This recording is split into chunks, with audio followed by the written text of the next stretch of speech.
ब्रह्मांड की कोई भी ताकत 370 नहीं लागू कर सकती है, पीएम मोदी ने आज कहा। ये वो तस्वीर है जब पीएम मोदी डल लेक पर थे कश्मीर में।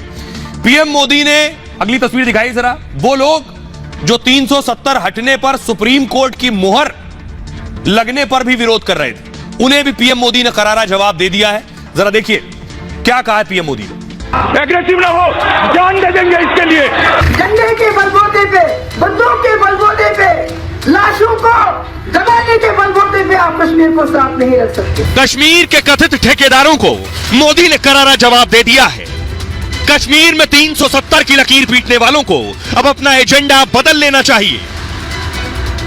जम्मू कश्मीर में आर्टिकल 370 हटाने के पीएम मोदी के फैसले ने कश्मीर के सियासी ठेकेदारों की दुकान बंद कर दी। अब मोदी ने एक बार फिर भारत और कश्मीर के बीच 370 की दीवार खड़ी करने वालों पर बुलडोजर चला दिया है। मोदी ने दो टूक कह दिया है कि दुनिया की कोई ताकत जम्मू कश्मीर में आर्टिकल 370 वापस नहीं ला सकती। दरअसल प्रधानमंत्री मोदी के आज के तेवर का अंदाजा उसी दिन हो गया था जब प्रधानमंत्री के सबसे भरोसेमंद गृह मंत्री अमित शाह ने पिछले हफ्ते संसद में राज्य का जिक्र किया था और कहा था, आने वाले कहते हैं क्या परिवर्तन आया।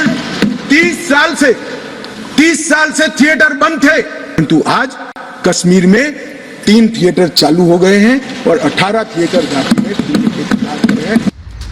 तो सवाल ये कि मोदी सरकार जल्द अपने मिशन पीओके पर लगने वाली है। संकेत यही है और इसलिए पाकिस्तान में बौखलाहट बढ़ गई है।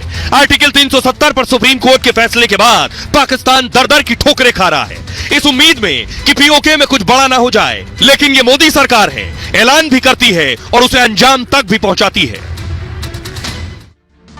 आपको बताऊं, पीएम मोदी ने बहुत करारा जवाब दिया है, सख्त लहजे में। न सिर्फ कश्मीर के उन ठेकेदारों को जवाब दिया है, बल्कि सरहद पार बैठे पाकिस्तान के नमूनों को भी जवाब दिया। क्या कहा पीएम मोदी ने? मोदी ने जम्मू कश्मीर पे अब तक का सबसे बड़ा बयान दिया है। प्रधानमंत्री के बयान के बड़े सियासी मायने भी हैं। पीएम ने कहा जम्मू कश्मीर का वर्तमान ही उसका सत्य है। राज्य से आर्टिकल 370 की विदाई हो चुकी है। ब्रह्मांड की कोई ताकत इसे वापस नहीं ला सकती है। एक अखबार को दिए इंटरव्यू में उन्होंने यह बात कही है। उन्होंने आगे कहा, कुछ लोग अब भी भ्रम फैला रहे हैं। राजनीतिक स्वार्थी लोग 370 पर भ्रम की कोशिश करने में लगे, वो कामयाब नहीं होंगे। अब इसे कोई वापस नहीं ला सकता है। इसके हटने के बाद राज्य की तस्वीर बदल गई। जम्मू कश्मीर में कई सिनेमा हॉल खुल गए।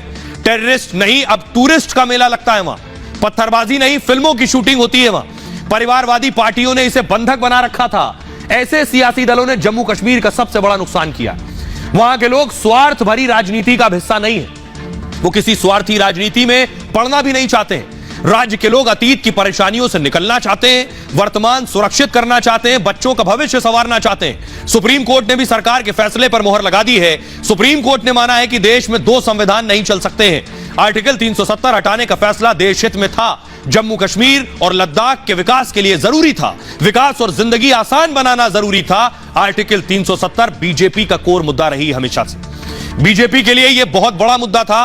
बीजेपी के एजेंडे में सबसे बड़ा मुद्दा रहा है। आर्टिकल 370 का मुद्दा पार्टी की विरासत में मिला है। पार्टी ने किसी भी स्टेज पर इस मुद्दे को छोड़ा नहीं।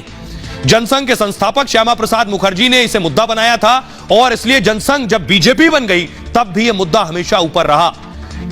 पार्टी ने एक निशान, एक विधान, एक प्रधान का नारा दिया तो विरोधी हमेशा कहते रहे सिर्फ यह नारा है, सिर्फ यह घोषणा पत्र में होगा नहीं। आर्टिकल 370 की वजह से जम्मू कश्मीर में ऐसा संभव नहीं था जो आज हो रहा है, इसलिए मौका मिलते ही इसे एक झटके में हटा दिया गया है।